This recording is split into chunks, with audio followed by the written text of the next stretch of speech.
अऊज़ु बिल्लाहि मिनश्शैतानिर्रजीम। जी अस्सलाम वालेकुम students, welcome to this YouTube channel accounting की दुनिया। जी स्टूडेंट्स, आज कॉस्ट अकाउंटिंग का चैप्टर नंबर 7 है जिसका नाम प्रोसेस कॉस्टिंग है। और इसका जो फर्दर हम टॉपिक करने जा रहे हैं प्रोसेस कॉस्टिंग में, प्रोसेस कॉस्टिंग का एक तरीक़ेकार है जिसको मेथड है जिसको हम क्या कहते हैं, कॉस्ट ऑफ प्रोडक्शन रिपोर्ट कहते हैं। कॉस्ट ऑफ प्रोडक्शन रिपोर्ट या CPR या नाम से आपको प्रोसेस कॉस्टिंग से पता लग रहा है कि हर प्रोसेस में हम चेक करते हैं कि हमारी कॉस्ट में कितना इंक्रीज़ आ रहा है। जैसे किसी फैक्ट्री में डिफरेंट डिपार्टमेंट्स हो सकते हैं, ठीक है, तो हर डिपार्टमेंट जो है वो उस पर कुछ मटेरियल लगा रहा है, कुछ लेबर लगा रही है, कुछ FOH लग रहा है। तो हर डिपार्टमेंट में जो जो कॉस्ट उसमें इंक्रीज़ होती जाती है, हर प्रोसेस पे हम उसकी कॉस्टिंग को चेक करते हैं। अच्छा, इसमें कॉस्ट का मतलब क्या होता है, पहले भी हम कर चुके हैं, CGS में भी किया था। कॉस्ट का मतलब क्या होता है, कॉस्ट में 3 चीज़ें इंक्लूड होती हैं, मटेरियल, लेबर और FOH इंक्लूड होता है, ठीक है जी। अब जब आपने कॉस्ट ऑफ प्रोडक्शन रिपोर्ट यानी कि CPR तैयार करना है तो इसमें आपने बनाना क्या है स्टूडेंट्स, इसमें 4 रिक्वायरमेंट्स होती हैं हमारी।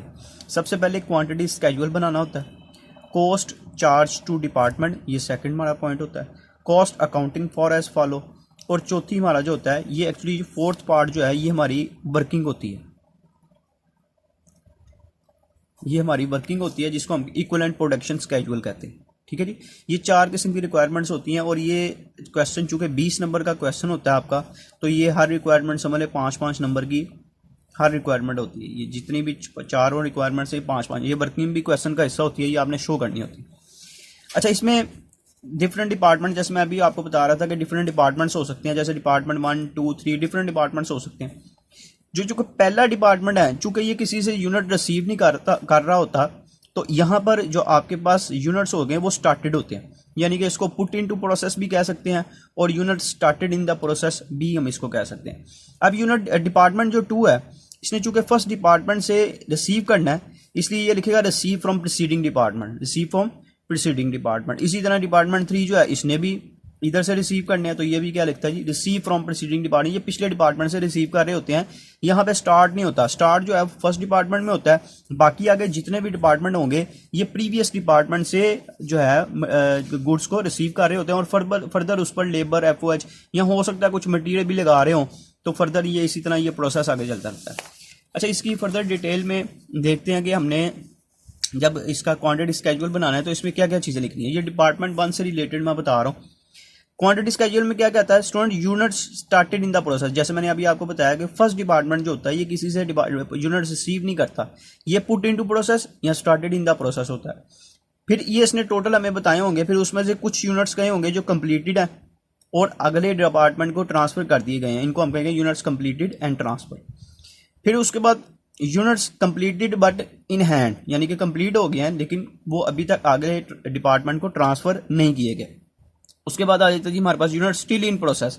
स्टिल इन प्रोसेस का मतलब है कि यूनिट्स पर अभी वर्किंग चल रही है, यानी कि हो सकता है कि मटेरियल लग चुका है लेकिन लेबर अभी उस पर कुछ और काम होना बाकी है या FOH कुछ उस पर लगना बाकी है, यानी कि 100% ये यूनिट्स हमारे कंप्लीट नहीं है, ये इन प्रोसेस है। और उसके बाद आ जाता है जी यूनिट लॉस्ट। कुछ यूनिट्स जो हैं वो हो सकता है कि फर्स्ट डिपार्टमेंट जब उस पर वर्किंग कर रहा था वो कुछ यूनिट उसमें क्या हो गए हैं, लॉस्ट हो गए। उसके बाद सेकंड जो आपने बनाना है, जैसे हमने 4 पॉइंट्स हमने पढ़े जो हमने बनाने हैं। फर्स्ट क्वांटिटी स्केड्यूल था, ठीक है।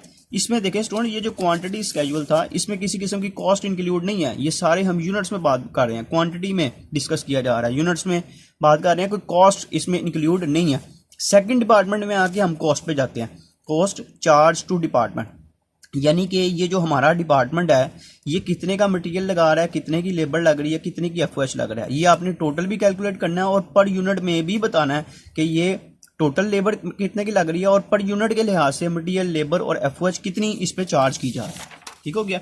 उसके बाद ये जो आप जब इसके पर यूनिट कॉस्ट निकालेंगे उसके लिए आपको ये इक्विवेलेंट स्केड्यूल बनाना पड़ेगा, इक्विवेलेंट प्रोडक्शन स्केड्यूल बनाना पड़ेगा, ठीक है।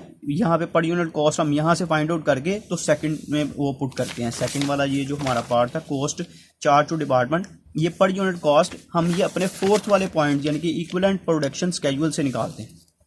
उसके बाद स्टूडेंट्स हमारा लास्ट स्टेप आ जाता है जिसमें क्या है, cost accounting for as follow. सबसे पहले आप लिखेंगे cost transfer to next department, यानी कि आपने वो कॉस्ट जो नेक्स्ट डिपार्टमेंट को सेंड कर दिया, यानी कि इसको हम कहते हैं कंप्लीटेड एंड ट्रांसफर, जिसको हम लिखते हैं वो हमारी असल में कॉस्ट है। वहां पे यूनिट्स में था, यहाँ पे हम उसकी कॉस्ट निकालेंगे, cost of units completed and transfer to next department. उसके बाद ये वर्क इन प्रोसेस का मतलब यही है कि स्टिल इन प्रोसेस, वो यूनिट्स जो हमारे स्टिल इन प्रोसेस हैं वो कितने % कंप्लीटेड है, मटेरियल के लिहाज से, लेबर के लिहाज से, FOH के लिहाज से जितने जितने % वो कंप्लीट है उसकी कॉस्ट निकालेंगे और वो भी इसमें ऐड कर दिए जाएंगे। तो हमें पता चलेगा कि हमारे इस डिपार्टमेंट ने टोटल कॉस्ट जो है वो कितनी ऐड की है इन यूनिट्स में।